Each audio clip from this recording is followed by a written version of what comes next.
Hello everyone. I am the Midnight Storyteller and I am here to help you today. I know you use this video to fall asleep. So before that, like the video and subscribe to the channel. Also, where are you from and what time are you watching now? Get comfortable and relax. My name's Isaac Dell. I'm 26. I work nights as a janitor at Westfield Technical College. It's a paycheck. That's about all I can say. I clock in at 10 p.m. and I'm usually out by 6 o'clock, 5 nights a week. The job's quiet. Too quiet sometimes. No students. No staff. Just me, a big ring of keys, and about 14 buildings scattered across the east side of campus. I cover them all. The gym, the old science labs, the basement under the dining hall, and, most importantly, the lecture building. They never tell you this in training, but the third floor of that place? You never want to be up there past midnight. 10:59 p.m. It started like any other night. Checked my schedule. First sweep, gymnasium. Walked there with my cart. Headphones in. Mopped the locker room. Vacuumed the upstairs cardio floor. Everything normal. Except the pool. It's been drained for renovations for weeks now. But tonight, I heard splashing. Not faint. Not from the pipes. It sounded like someone was doing laps. Hard ones. Slapping the water with full strokes. I stepped inside, light already on. The pool was still empty. But the floor was wet. Water dripping down the tiled walls. Puddles near the diving platform. No footprints. No echo. Just wet. 11:14 p.m. I dried the mop, marked the checklist, and pushed the cart outside. The air smelled strange. Like old shampoo and burnt chlorine. I walked the quad toward the lecture building. Every window was dark except for the third floor. Room 302. A light was flickering, fast, sharp, like someone pacing in front of it. No class tonight. No reason for it to be lit. But it always is. They say the switch doesn't even work. That it's been broken for years. But I've seen it turn on by itself before. Just never this bright. I told myself I'd check it last.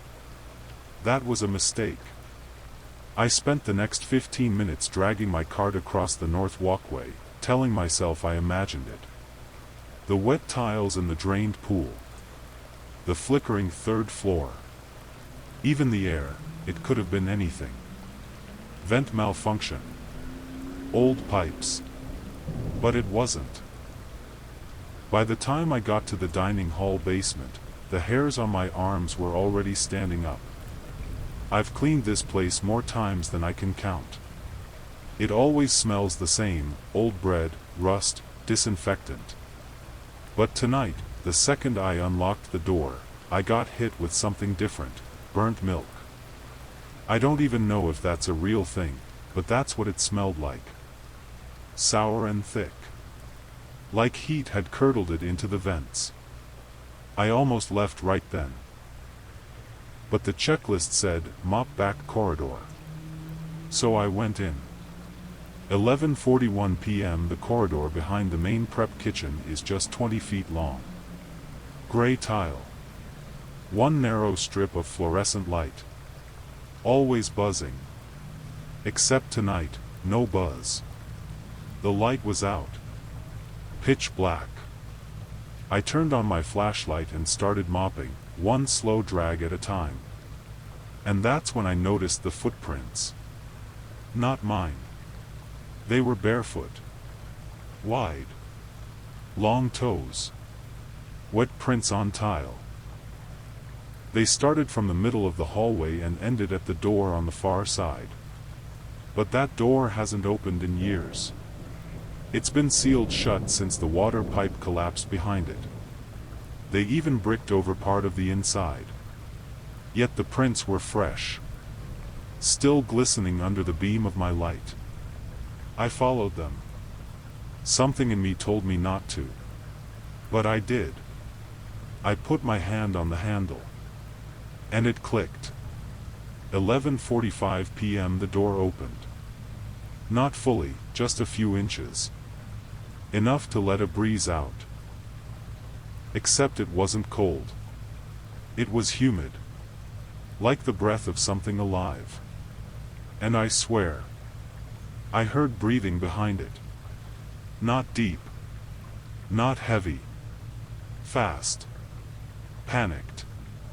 Like someone trying to stay quiet but failing. I stepped back. The door creaked again. But not forward. It closed. By itself. No lock. No air pressure. Just will.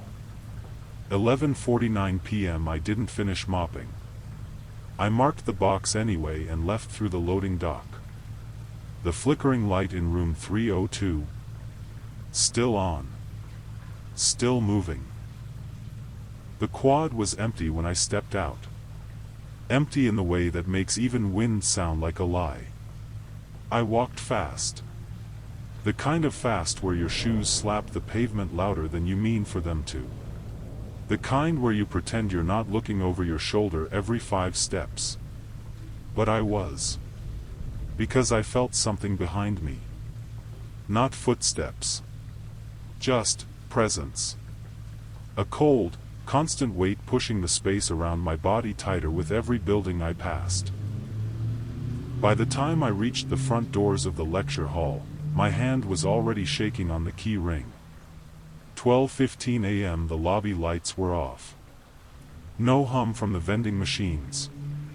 No hum from anything. Only the click of my own key sliding into the panel room door. I didn't want to go to the 3rd floor. Not after seeing that light for the past hour. But my list said, trash collection, 2nd and 3rd floor lecture rooms. And if I skipped it, the supervisor would know. They always do. So I climbed. 12:19 a.m. the 2nd floor was fine. Still. Dusty. Undisturbed. I cleared the bins, shut off the hallway light, and made the mistake of looking up the stairwell. Room 302's window looked directly over it. And this time, it wasn't flickering. It was fully lit. And a silhouette stood in the middle of it. Not pacing. Not shifting. Just still. Watching me. No face. No movement. Just the outline of a person, backlit in the center of the window. I stood there for 5 full seconds, frozen on the stairwell. Then the lights on the 2nd floor behind me turned back on, and the one upstairs went out. 12:22 a.m. I climbed. 1 step at a time. Didn't breathe until I reached the landing. Room 301, empty. Room 303, dark. Room 302. The door was open. Only an inch. Exactly like the basement kitchen door had been. And I swear to you, even in that dead silence, I heard breathing again. Room 302 hadn't been used in over a year. I knew that for a fact. The floor had been partially stripped out due to some electrical fire the spring before I started. No lights. No power. No maintenance orders. Yet here it was. Lit from the inside. I pushed the door open just enough to peek in. Flashlight steady. No one. No movement. But the overhead bulbs were glowing a faint yellow-white, too warm for this kind of building. The chalkboard was clean. Desks were stacked against the back wall. And right in the center of the room, placed perfectly square on the floor, was a metal folding chair. and sitting on it was a single shoe. Black. Worn. Laces cut. Bent at the toe like it had been crushed. 12:30 a.m. I stepped inside. One foot, then the other. The second I passed the threshold, I felt it. The air in the room wasn't normal. It had weight. Like walking underwater, but the water was cold, metallic, and clung to your lungs with every breath. The overhead lights started to hum. Not all at once. One by one. Starting near the windows. Tick, tick, tick. All the way to the front where the chair sat. I stepped closer. The shoe looked familiar. Exactly like the one I keep in my locker. Even had the same red paint smear across the sole. I froze. That mark came from when I dropped a can during repainting duty 3 weeks ago. This wasn't a shoe. This was my shoe. 12:33 a.m. I turned around, and the door had shut. Not slammed. Not creaked. Just closed. Quietly. There was no handle on the inside. Just a flat metal plate. I lunged for it anyway. Yanked. Hit. Slammed. Wouldn't move. The hum from the ceiling bulbs got louder. And the chalkboard? Now had writing on it. One word. Over and over. Dozens of times, all in faint, trembling white script. Stay, stay, stay, stay, each one more crooked. More aggressive. Until the last row wasn't words anymore, just scratches dug deep into the slate. And beneath that, a handprint. Smudged in something too dark to be dust. Too red to be paint. I didn't move. Couldn't.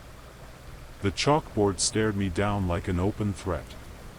Like if I blinked too long, it would finish the sentence. The handprint. It was fresh. Moist. Dripping. Still warm.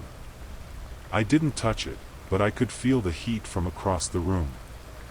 That kind of heat your skin recognizes as wrong before your mind catches up. And then, the chair scraped. Just once. No one touched it. No wind.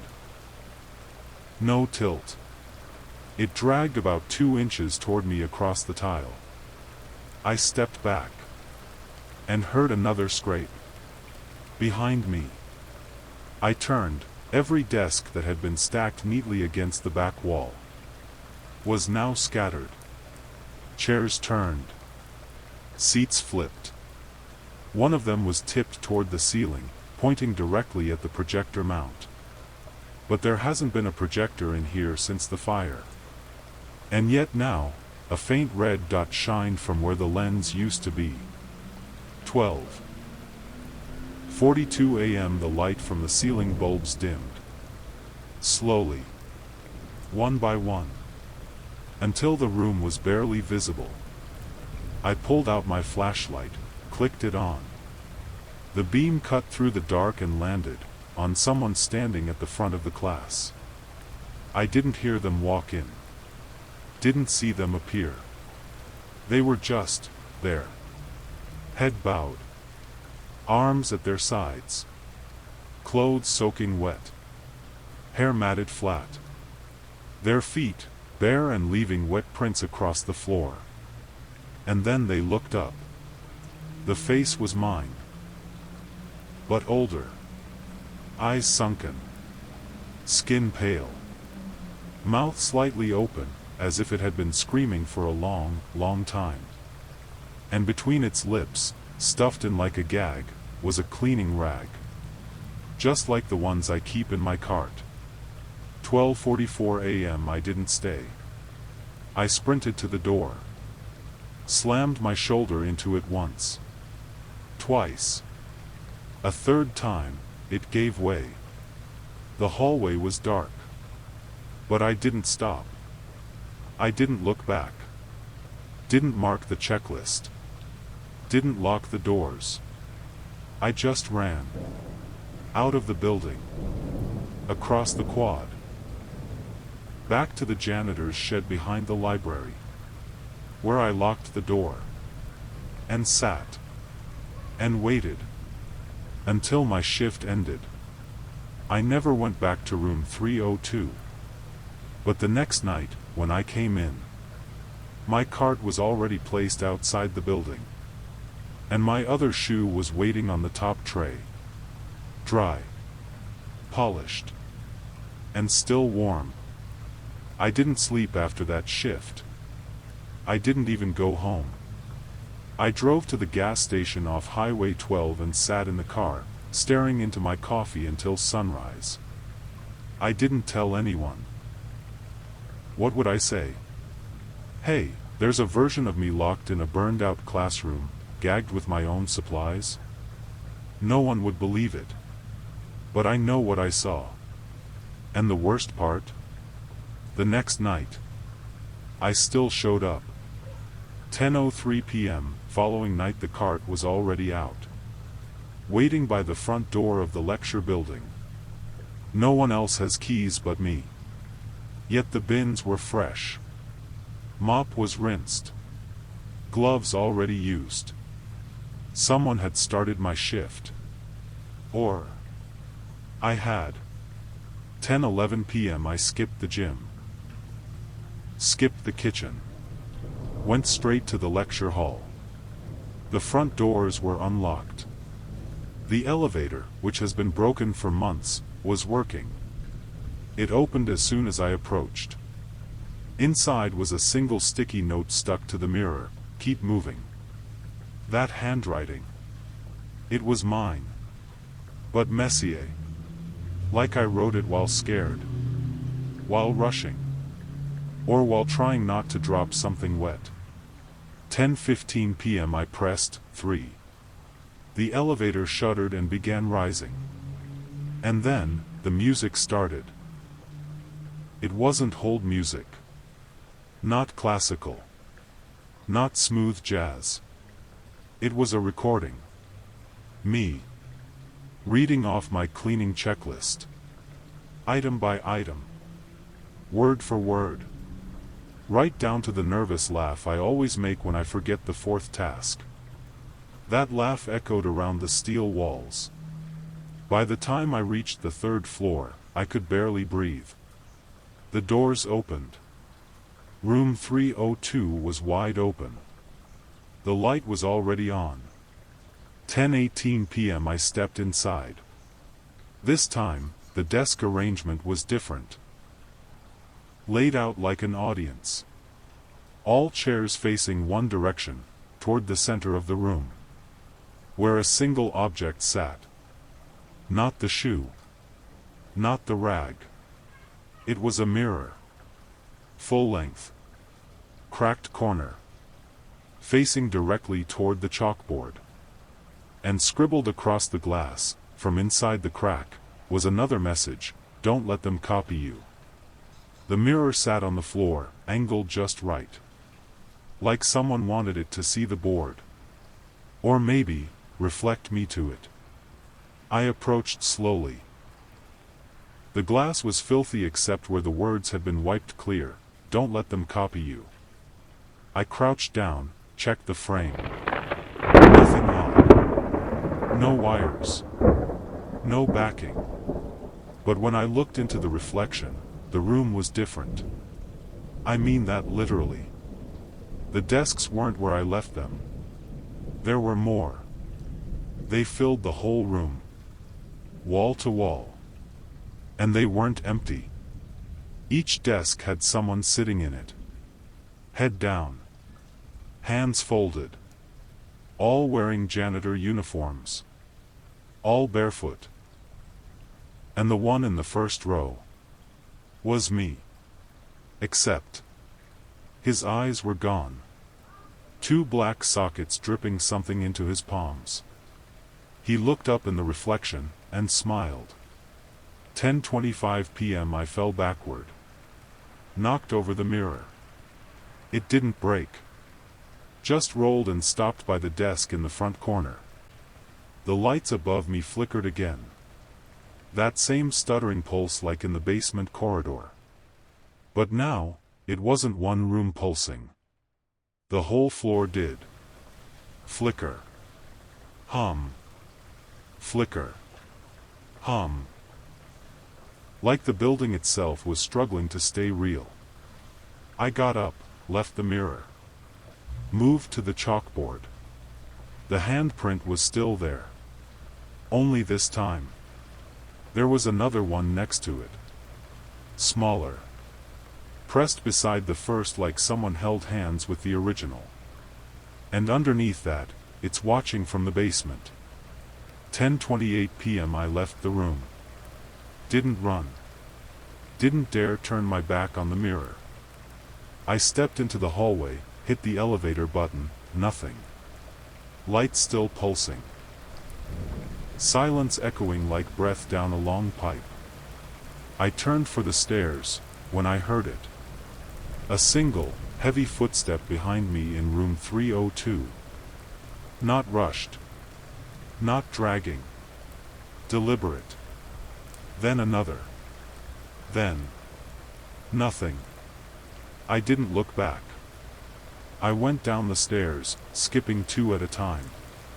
But I swear, at the bottom, there were wet prints on the last step. Heading up. The wet prints stopped at the 4th step from the bottom. Perfectly shaped. Barefoot. Wide heel. Spread toes. And they faced upward. Like someone had stopped climbing to look back at me. But the stairs above were empty. No echo. No breathing. No light. Still. I didn't go back up. I turned down the hallway toward the east wing exit, wanted to be outside, under sky, where shadows don't press in. But something was wrong. The hallway should have ended at a double door. Instead, it bent left. A corner I've never seen. No windows. No signage. No fire exit. Just dark. 10:39 p.m. I paused. Checked my surroundings. Same tiled walls. Same cracked ceiling panels. But this wing didn't exist on the floor plan. Still, the mop bucket icon on my schedule tracker buzzed. New task added. Inspect mechanical, basement access tunnel. I didn't add that. Nobody should be able to edit my schedule. I tapped the screen. The message blinked. Then repeated, inspect mechanical, basement access tunnel, then beneath it, they're not done building you. 10:42 p.m. The corridor sloped downward. At first I thought it was just uneven tile, but no, the floor was tilted. Descending at a shallow, steady grade. The light from my flashlight started bouncing oddly. My shadow twisted ahead of me, too tall. Too narrow. Wrong. Eventually the hallway ended at a plain steel door. Scratched. Dented. No label. Only a keypad. And above it? A message scratched directly into the metal. You exist because it got bored. I stood there for a full minute, listening. Nothing. But I could feel something on the other side. Like standing outside a deep freezer with something breathing inside. The keypad blinked red. Then green. Unlocked itself. The door opened, by inches, of course. Always just enough. 10:46 p.m. Beyond the threshold, total black. I stepped in.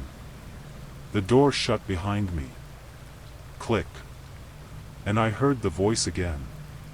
But this time, not from a speaker. Not from the elevator. Inside my head. Not mine. Not human. But familiar. Almost like a teacher's voice from childhood. whispering, "You weren't the first." The mechanical access tunnel stretched forward like a throat. Steel walls. Tight ceiling. No ventilation. Each step echoed. Not because it was loud, but because there was nothing else. No air movement. No pipes hissing. No machines humming. Just me. And the voice. Still in my head.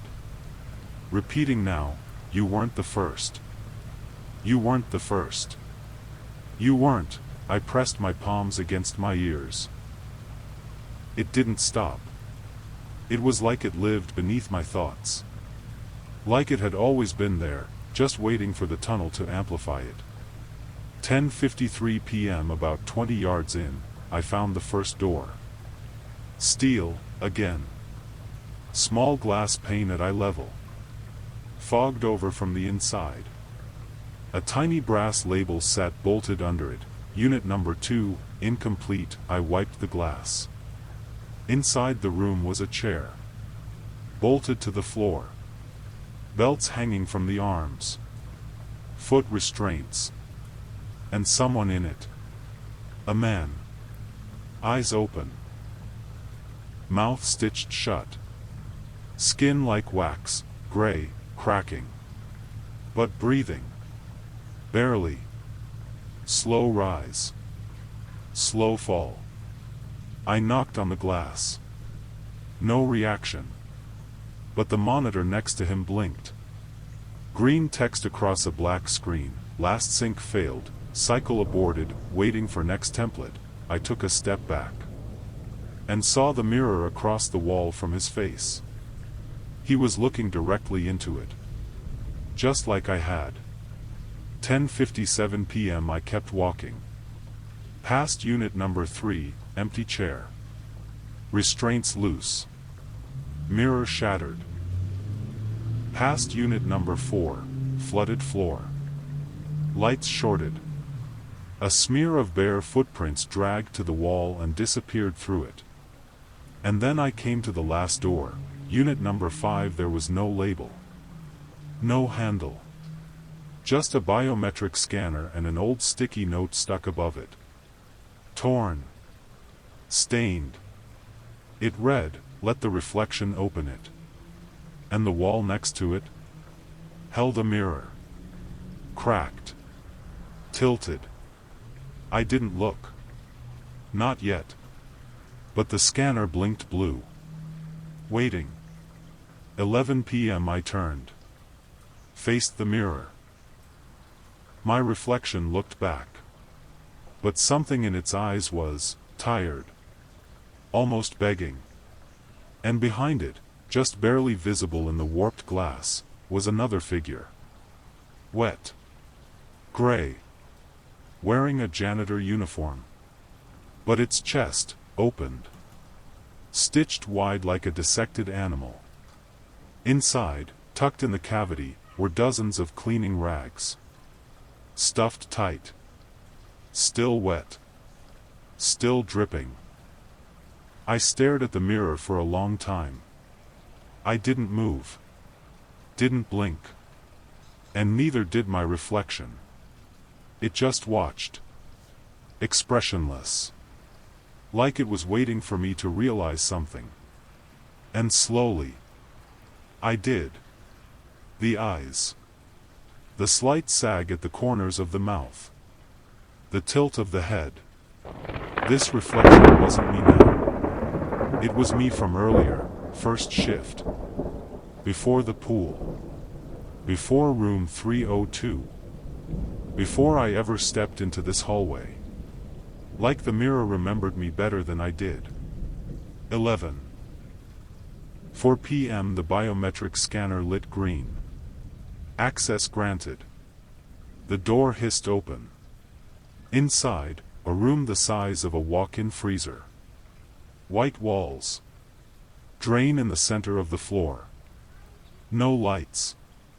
Except for one thing, a metal table. And lying on it was a body. Covered in a white sheet. Only the hands were exposed. identical to mine. Same small scar on the knuckle. Same blue ink stain on the thumbnail. But paler. Lifeless. 11:05 p.m. A monitor beside the table blinked on. Text appeared. Slow, deliberate, congratulations. Template stable. Cycle complete. Please insert memory key to initiate next shift. I didn't have a memory key. I never heard of a memory key. But then, something dropped from the ceiling. Clattered onto the floor. A metal ring. My keys. I picked them up. But instead of building numbers, each tag had a unit number. Unit number 1, unit number 2, unit number 3. And one blank tag. I looked down at the body on the table. And I understood. That's why the job never ends. That's why the mop is always ready. Why the cart waits outside. Why the schedule updates itself. I'm not working the night shift. I am the night shift. 11:07 p.m. Final entry. I'm leaving this log on the terminal in unit number 5. If you're reading this, and you're inside the building after dark, don't look in the mirror. Don't respond to your name. And whatever you do, don't pick up the rag on the floor. Because if you do, you've already been copied. File folder, autosave successful, log corrupted. System resetting to default janitor template. Next cycle, 10 p.m. Security operator log, Lakeside Carnival Grounds. My name's Eli Mercer. I'm 25. I got hired to monitor the Lakeside Carnival Grounds after dark. You've probably heard of it, shut down after that fire back in 2003. 5 people died. 3 rides collapsed. Never reopened. City's been in legal hell ever since, but the property's still standing. Still intact. And apparently still important enough to hire security. They said it was insurance protocol. Just keep an eye on the monitors, they told me. 12 black and white feeds. All still wired to the original cameras scattered across the park. Most of them static. Some flicker. And one of them, camera 06 facing the Ferris wheel. It moves. 11:05 p.m. First round of sweep. Logged in, labeled each feed. Nothing unusual. Camera 01, main gate. Camera 02, ticket booth. Camera 03, bumper car arena. Camera 04, cotton candy stand, collapsed roof. Camera 05, the tunnel of whispers. Camera 06, Ferris wheel, non-functional. And so on. 06 was the only one with minor distortion. A flicker every 12 to 15 seconds, like interference. I figured it was just poor wiring. Until I noticed the seats were swaying. 11:08 p.m. There's no wind tonight. I checked the weather. Still. Dead air. 63 degrees Fahrenheit. Yet every time camera 06 flickered, the top left seat of the Ferris wheel shifted. First forward. Then back. Then still. And once, on frame number 193, the seat wasn't empty. There was a silhouette. Sitting. Facing directly at the camera. Head cocked slightly left. No detail. Just shape. I rewound the footage. Frame gone. Just a flicker. But I know what I saw. 11:15 p.m. I radioed the site lead. No answer. Just static. So I tried to focus on the other monitors. And that's when I noticed. On camera 03, bumper cars, one of the car lights was on. Not all of them. Just one. It blinked once. Then stopped. And in its chrome frame, I swear, I saw a reflection. Something watching from behind me. But when I turned, no one was there. I couldn't shake that reflection. It wasn't a person, at least not one I recognized.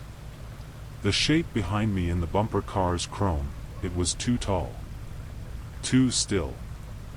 Like a figure drawn by someone who thinks they remember what humans look like. But I was alone in the control trailer. Doors locked. Lights on. I looked around again. Nothing. Back to the monitors. 11:26 p.m. Camera 06, the Ferris wheel. Flickered again. The top left seat? Empty. Now the seat beneath it was swaying. And this time, the silhouette was closer. I leaned in. Something was wrong with the shape. Its arms were too long. Its head too wide at the bottom, like an inverted triangle. Almost like it had a mask, or a face pulled tight over something that wasn't bone. I reached for the rewind. The screen glitched. And when it came back, camera 02 lit up. The ticket booth. Lights were on. There's no power in the park. The grid was cut years ago. I know this. I read the job sheet. Only the trailer has a generator. So how the hell was the booth glowing? 11:31 p.m. I switched to camera 02. Inside the booth, a small red light blinked. Steady. Like an old barcode scanner. Then it stopped. And a slip of paper, ticket-shaped, ejected from the slot in the glass. I stared. The feed flickered again. And now, the paper was gone. Instead, the seat behind the booth was occupied. Someone was sitting there. Back turned. Shoulders twitching. Hands barely visible, pressed against the desk. Head slowly, slowly bobbing. Like they were laughing. 11:34 p.m. I made a mistake. I left the trailer. I don't know why. I needed to see if I was losing it. I crossed the gravel path, flashlight in hand. No wind. No sound. Just my footsteps on old pavement. And when I reached the ticket booth, the seat was empty. No light. No scanner. Just a single slip of paper beneath the glass, pressed perfectly flat.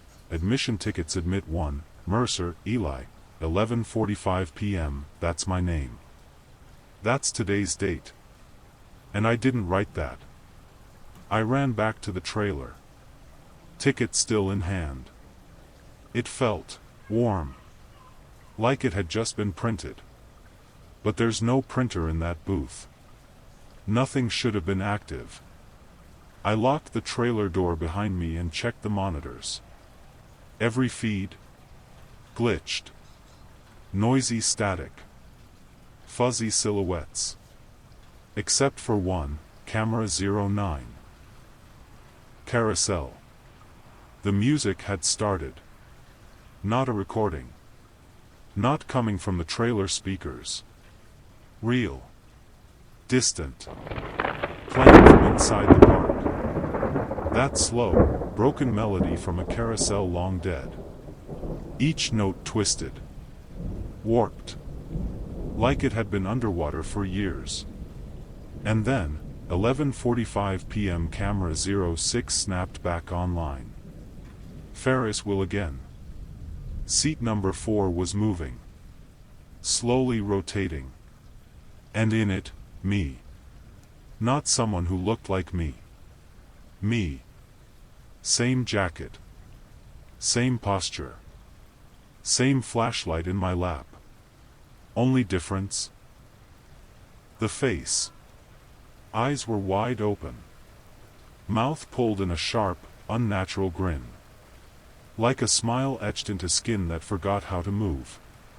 And when the seat reached the top, I looked straight into the camera. And waved. 11:46 p.m. I backed away from the monitor. Hit rewind. But the feed didn't respond. None of them did. All frozen now, like someone hit pause.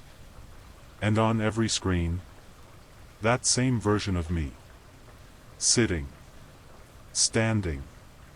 Walking between booths. Always smiling.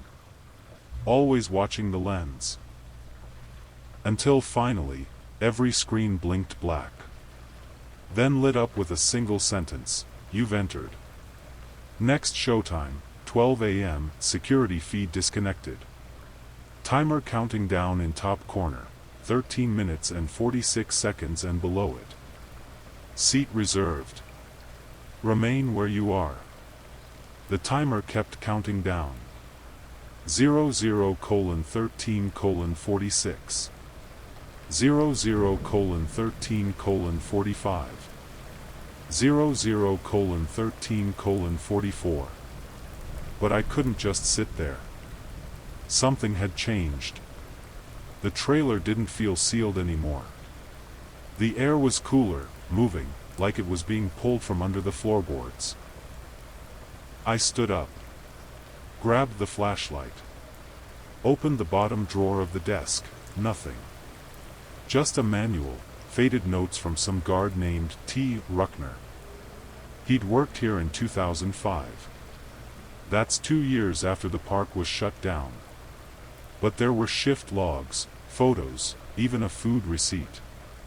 And the last line on the last page? Don't follow the music. It's how they pull you through. 11:49 p.m. the music started again. Carousel tune, distant and slow. But this time it didn't fade. It got louder. Outside the trailer window, the lights of the park flickered on. One by one. First the Ferris wheel. Then the cotton candy stand. Then the tunnel of whispers, glowing deep purple. All rides long dead. But tonight, alive. I looked back at the monitors. All feeds reactivated. Cameras now showing places I've never seen, a hallway lined with mirrors. A theater stage with rows of empty chairs. A maintenance corridor covered in names scratched into the wall. And one more feed, labeled.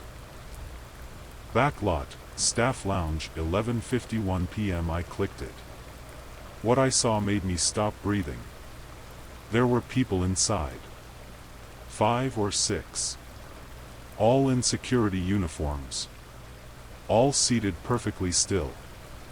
Eyes open. Faces blank. Each one had a name badge. I squinted closer. T. Ruckner was one of them. Another badge read, Keller another, J. Singh, and on the couch furthest from the camera. Someone was slouched. Face down. Badge flipped under their chin. I zoomed in. The name? E. Mercer Me. 11:53 p.m. I'm still here. Still breathing. Still typing this. But according to the feed, I'm already in the staff lounge. Motionless. Stuck in a pose I haven't made yet. A future version of me? Or something the park has already created? The countdown hit 6 minutes and 59 seconds, and now the screen beneath it reads, synchronization begins at 0. 6 minutes. I had 6 minutes. 6 minutes to figure out what synchronization meant. 6 minutes before the version of me sitting in that lounge became me. I looked down at the ticket still in my hand.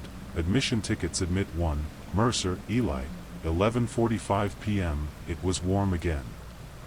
Pulsing, faintly, like a weak heartbeat. almost like it wasn't printed.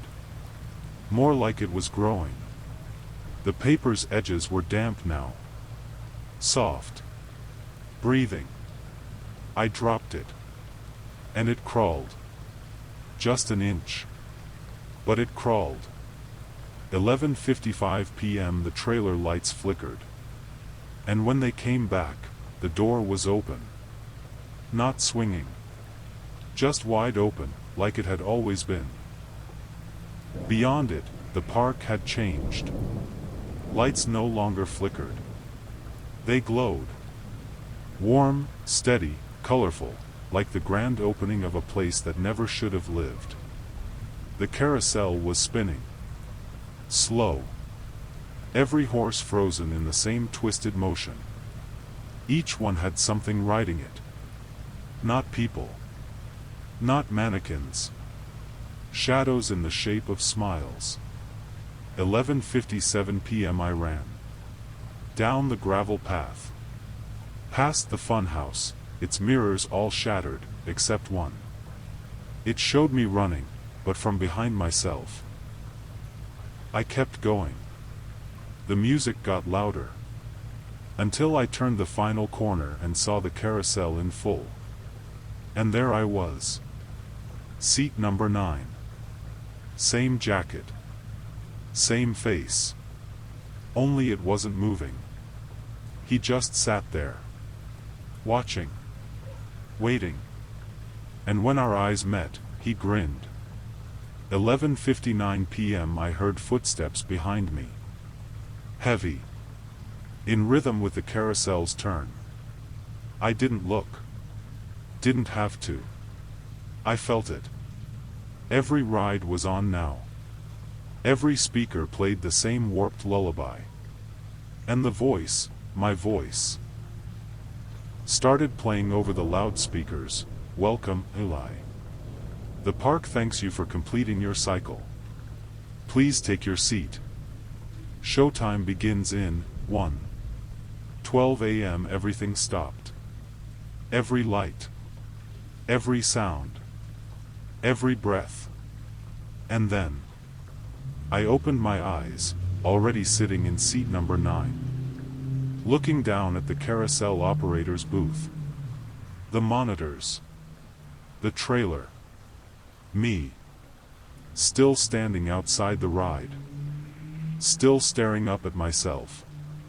Still believing he hasn't taken the seat yet. File folder, synchronization complete. Recording transferred to system archives, Mercer, Eli. I wasn't in the trailer anymore. I wasn't on the carousel either. I was in both. It's hard to explain. I could see from the trailer, looking at the ride, monitors, controls. But at the same time, I could feel the carved wood beneath me. The cold brass bar. The subtle rotation of the platform beneath my feet. Two places at once. Like I'd become part of the circuit. A node in a system that runs on mirrors and memory. 12:03 a.m. I saw the monitors again. Only now, each camera feed didn't show the park. It showed me. 12 different versions of me. One eating cotton candy, eyes hollow. One inside the tunnel, dragging a flashlight across the walls. One sitting in the Ferris wheel, whispering something with his mouth wide open but his tongue missing. One standing in front of the mirror house, on fire, but not reacting. And the 12th? Still in the staff lounge. Still sitting. Still frozen. But now, he looked happy. Like whatever was inside him was finally at peace. 12:07 a.m. I heard the speakers again. This time not my voice. Something older. Female. But layered, like 6 people whispering the same phrase at once. Welcome to the echo. Where memories ride again. Where silence becomes shape. Where shape returns to glass. I blinked. And suddenly the park was empty again. No lights. No rides. Just a single bench across from the carousel. And on it, a man. Wearing my jacket. Hands folded. Smiling. He looked at me and said, without moving his mouth, "You're not the first. But you might be the last who still asks why." 12:10 a.m. I tried to move. Couldn't. My hands were gripping the carousel pole. I wasn't strapped in. But I was anchored. Not physically. Something had wrapped around my memory. Every time I thought about leaving, it slipped from my head like soap in water. And worse, the longer I stayed seated, the more I could feel others in the ride with me. Not next to me. Inside me. Their voices started to emerge, like thoughts that weren't mine. Ruckner. Sing. Even a child's voice. All saying the same thing in unison: don't dismount before the music ends. The music wasn't playing from speakers anymore. It was internal. Like it had threaded itself into the rhythm of my body, heart, lungs, spine. Each note a command. Every rise of the melody pulled my head upright. Every low tone pushed my thoughts inward. I wasn't riding the carousel. I was part of it. I was the instrument. 12:16 a.m. The voices grew louder. But not like a crowd. More like a choir warming up behind my ears. Don't dismount before the music ends. They ride through you now. We only borrowed the body, not the name. Then came a sharp tone, like a triangle bell, and everything stopped. The horses froze. The platform shuddered. The sky, I swear, dimmed. And a hole opened in the center of the carousel floor. Not visible. Not physical. But felt. A downward pull, gentle, but absolute. Like gravity with intent. 12:17 a.m. I tried to resist. But resistance wasn't part of the arrangement. Not anymore. The longer I sat, the more their memories started to overlay mine. Like static-laced VHS tapes blending together. A man weeping behind the cotton candy stand as something inside the machine screamed. A girl climbing into the tunnel of whispers only to hear her own birth replayed in reverse. A boy who never got off the Ferris wheel, because it never stopped turning. Their names began etching into the carousel pole under my grip. Mercer. Ruckner. Keller. Jensen. And a new one forming, Mercer, Eli, times 2. 12:18 a.m. I focused. Tried to remember who I was before the park. Tried to say my own name. But when I opened my mouth, only music came out. The tune. The same warped, carousel tune. Sung through my own lungs. And beneath that, softer, slower, a second melody. One I hadn't heard before. Not loud. Not sharp. But real. And it wasn't coming from the park. It was coming from within. I focused harder. The more I listened, the more I could separate it. Like a single violin playing against a full orchestra. And I realized, that was me. My true self. Still buried. Still intact. Still fighting. And the others? They'd been drowned out over time. Not devoured. Not erased. Buried. The music wasn't a prison. It was a test. Only those who could sing against it might ever escape. I closed my eyes. Focused on the violin inside. Just one note at first, pure. Off-key. Human. It was mine. Not theirs. Not the park's. It didn't follow the rhythm of the carousel. It refused. Every part of me wanted to fall back into the music. To surrender. It would have been easier. But I kept holding that one, broken, imperfect note. And for a moment, everything around me twitched. Like the system didn't know what to do. The carousel slowed. The lights pulsed red. Then green. Then out. 12:21 a.m. The pull beneath me stopped. The voices stumbled. I could hear panic in them now. Not fear, but confusion. They were used to copying, overwriting, layering memory onto memory. But I wasn't erasing. I was carving out a separate space. A mental room they couldn't fill. The choir cracked, notes distinct. The mirrored versions of me on the cameras, they started glitching, twitching, rewinding, melting. One of them even looked directly into the lens and screamed. 12:23 a.m. The pole I was holding began to burn. Not with fire. With memory. Words scorched up the brass in a spiral. Name, Mercer, Eli, occupation, security, time of entry, 11:45 p.m., sync level, 89%, override detected. I kept my hands there. Felt the heat crawl into my veins.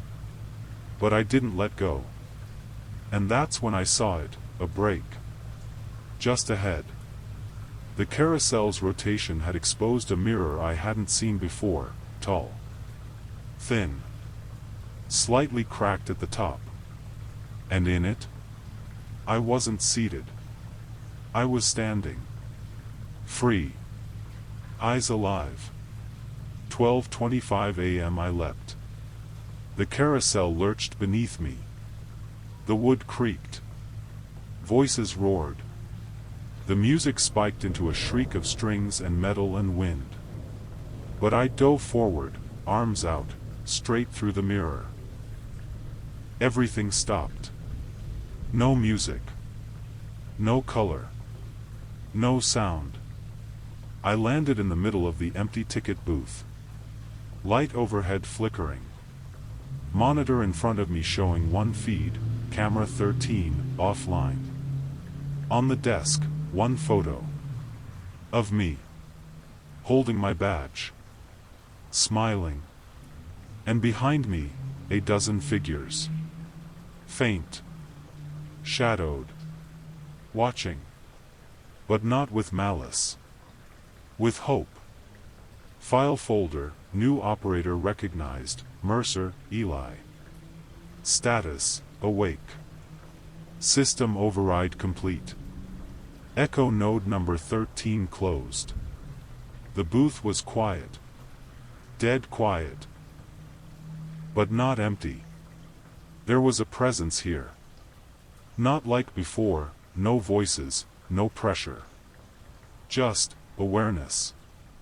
Like the park itself was listening. Waiting. Testing me. And on the monitor, camera 13, a message appeared, you are awake. But others still dream. Choose a door.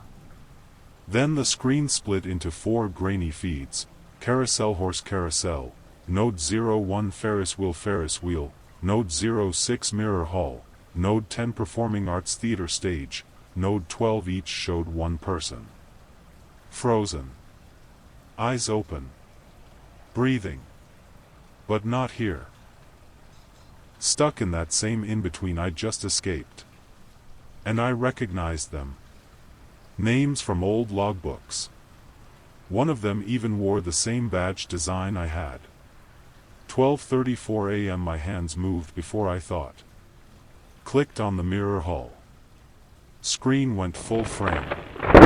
And there she was, a woman in her late 20s. Uniform. Radio on her belt. Eyes darting. Trapped between infinite reflections. Each one a version of her looking in a slightly different direction. Some smiling. Some crying. One, right at the center, was banging on glass silently, like she knew I was watching. 12:35 a.m. The booth shook slightly, like something large had taken a step nearby. Then the screen blinked once and displayed, Mirror Hall, Node 10 requests access. Release consumption loop? Yes, / and no, I hesitated. What did release mean? Would it save her? Would it pull her out like I'd been pulled? Or would it erase her completely? Behind me, I heard a soft tick, and there on the counter sat another ticket. Just printed. Fresh ink. Still wet. Admission tickets admit 1, J. Vellum, 12:35 a.m., operator assisted entry, 12:36 a.m. I clicked, yes, and the monitor went white. Searing white. Every sound dropped, like someone unplugged the park itself. Then, slowly, the image returned. The mirror hall. Empty now. No reflections. No woman. No glass. Just a single, cracked mirror in the center of the hallway. And on the floor? Her badge. Still glowing faintly. 12:38 a.m. The screen pulsed one more time. Node 10, reclaimed. Echo resonance down 12%, new operator ability unlocked, guide entry, then it switched feeds. Back to the remaining 3 trapped individuals. Each one flickering faster now. Like they knew. Like they felt the shift. I wasn't just an escapee anymore. I was part of the system. A wrench in its rhythm. And I was going back in. Not to survive this time, but to steal people out. One ride at a time. File folder, operator authority level 2, active next node access. Unlocked in 4 minutes. Tick. The second ticket printed without sound. It simply appeared. Admission tickets admit 1, D, Hart, 12:42 a.m. node, Ferris wheel another operator. Another soul caught in the loop. On the monitor, the Ferris wheel creaked in its slow, haunting rotation. Camera 06 blinked in and out of static, but each time it returned, the scene grew closer. Zooming. Seat number 4. A man, mid-30s. Clean uniform. Head back, eyes closed, like he was asleep. Except every third rotation. He opened his eyes. And stared straight at the camera. Same expression. Same exact second. Over and over. A living photograph. Looped. 12:44 a.m. System prompt flashed. Node 06 active. Stasis cycle duration, 19 years. Chrono loop integrity, 97%. Enter observation mode. I selected yes. Screen dimmed. Then brightened with a soft click, like a film reel spinning to life. Suddenly, I was in the memory. The seat swayed beneath me, cold air brushing my cheeks. But I wasn't alone. To my right, Hart was seated. Alive. Not frozen. Eyes open. Confused. Breathing hard. "Who are you?" he whispered. "They said I was going home. I boarded. I thought I left this place." 12:45 a.m. The wheel spun. Slower than it should. The sky above us was pitch black, no stars, no clouds. Just a canvas of motionless dark. Then the first reset happened. It was subtle. Hart blinked. I blinked. And when I looked back, Hart was back in the same starting pose. Head tilted. Eyes closed. Just like on the monitor. I looked down. So was I. Same position. Same breath. Like time had rewound by 3 seconds. And it happened again. And again. 12:47 a.m., they trapped me in the moment I thought I'd escaped, Hart said suddenly. This time he broke the loop. Every time I accepted I was free, they dragged me back. It feeds on your hope. Every revolution is a taste. His eyes were bloodshot now. Voice hoarse. I forgot my daughter's name, Mercer. I can't remember what her voice sounds like. Don't let me rot in this seat. The wheel stopped. Abruptly. The wind died. The air turned still as concrete. Below us, 12 empty seats. Each one with a version of him. Sleeping. Smiling. Screaming. Some aged. Some young. Some just gone. 12:48 a.m. My control panel pulsed back to life. One message, override possible. Memory anchor required. Use personal tether or transfer loop to yourself. Anchor, Eli Mercer. Risk of echo fracture, 81%, anchor, Hart, D, risk of total dissolution, 99.2%. I didn't hesitate. Clicked, anchor, Eli Mercer, the wheel shrieked. The seat glowed red beneath me. Time buckled. And suddenly, I was no longer beside him. I was in every seat. Feeling all 12 versions of Hart trying to climb inside me. 12 lives. 12 regrets. 12 names I didn't know, now screaming behind my eyes. And in the center of it all, one version let go. 12:49 a.m. The seat across from me was now empty. Hart, gone. But the rest? Still frozen. Still waiting. System flashed, Node 06, partial reclaim, operator echo containment, stable, 68%, Hart signature, extracted, transferring to archive dream cell, location, unknown, and then, next node available, mirror hall, 12:55 a.m., the mirror flickered. Node 10, mirror hall, opened like a lung inhaling light. I didn't hesitate. I stepped in. It wasn't a hallway in the traditional sense. It was a corridor made of reflections, glass on all sides, floor to ceiling, curving endlessly. Except none of the mirrors showed me as I am. Every one showed a version of me that had made different decisions, one smiling in a police uniform. One lying face down in a tub. One wearing a ring I don't own. One missing a face entirely, head smooth like polished porcelain. And one, staring back at me perfectly in sync. Until I blinked. And he didn't. 12:56 a.m. I moved forward. The glass around me groaned, like it was resisting. Or breathing. Or both. Footsteps echoed, but not mine. I stopped. The sound continued. A second pair. Always one step behind. Always pausing half a second after I did. I passed a mirror where I looked older, deep lines in my face. Eyes that had seen decades inside this place. That version of me reached toward the glass.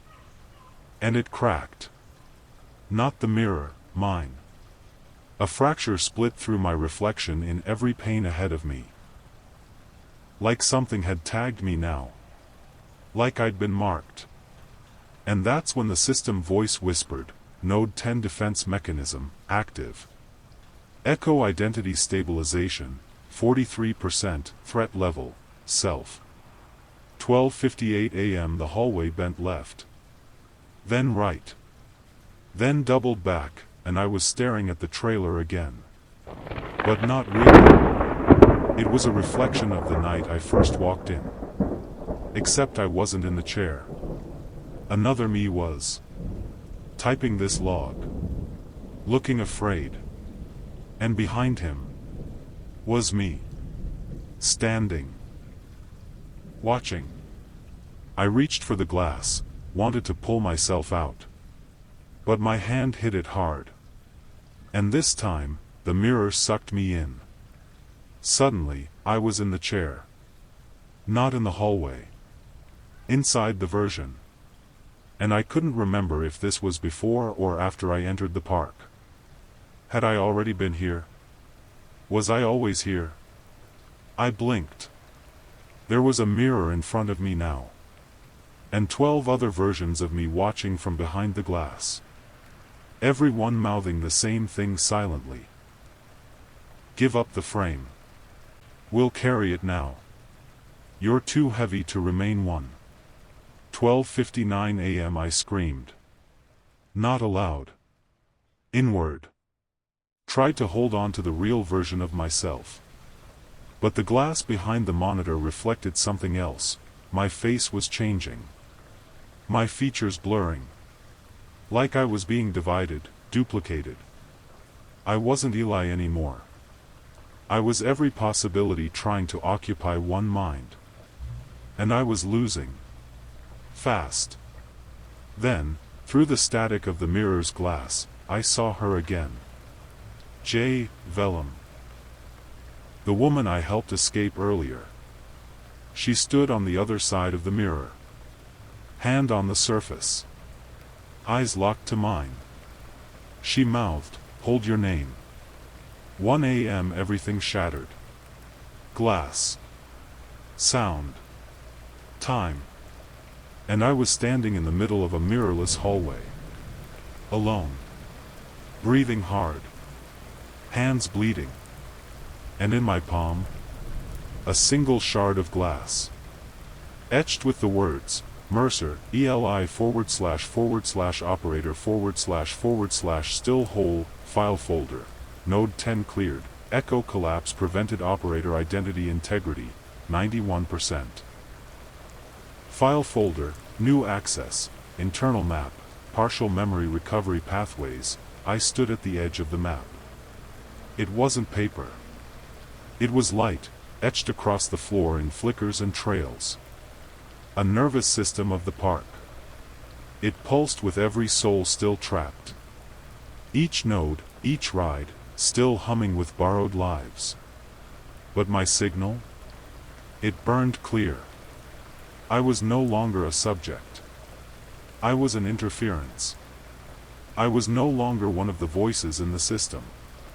I was the echo that broke the loop. J. Vellum stood beside me now. Silent. Focused. We weren't survivors. We were retrievers. Some would be too far gone. Some, like Hart, would come back fractured. Some, like those in the mirror hall, would resist being remembered. But we had the map. And we had names. And we weren't afraid anymore. The park never burned down. Never truly closed. It just swallowed itself, like a snake biting its own tail. Feeding on memories. Looping pain into shape.